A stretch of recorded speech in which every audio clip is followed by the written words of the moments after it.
Hi, today I'm going to talk to you guys about meditation for beginners.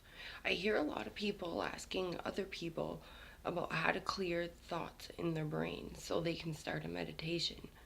But what they're not realizing is that they're just beginning, and that is their meditation for right now.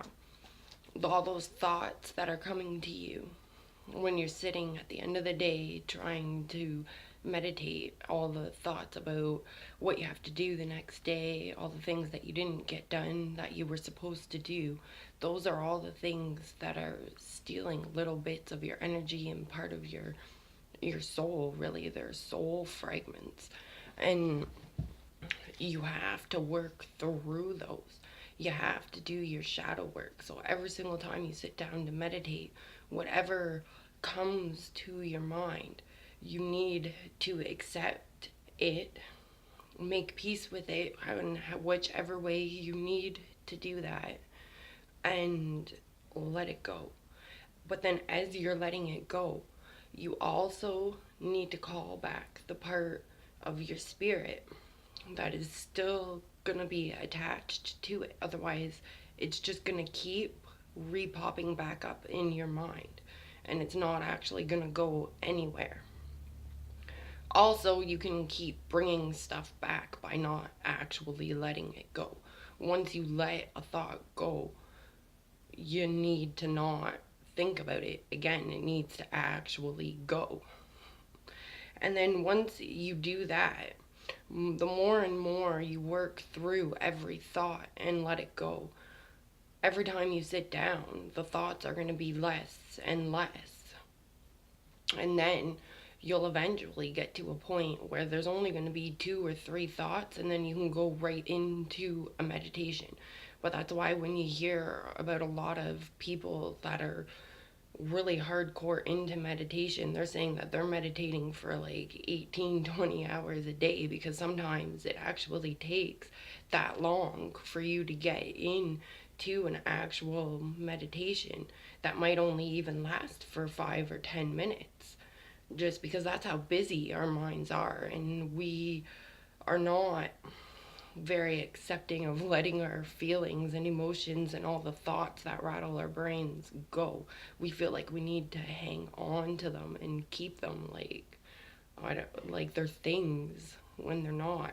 You need to get rid of them just the same as you need to get rid of all the clothes that don't fit you and stuff, all the stuff that lays around your house that you never touch. You got to get rid of it.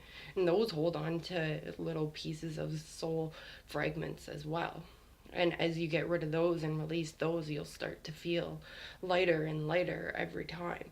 Because you won't have so much to think about and worry and bug you.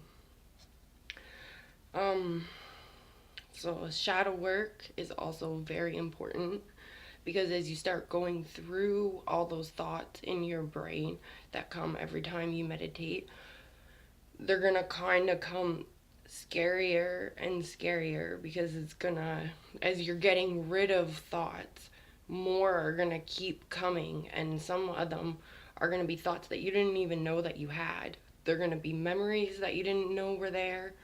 And if you've had like a lot of trauma in your life, all the stuff that you've blocked out are gonna come up, and you're gonna have to deal with all that too. And a lot of people will start meditating and saying that they're ready for their shadow work, and then they start to get into it and they're all right for the first couple weeks, and then once they start getting into the real stuff behind all the little stuff, they can't handle it.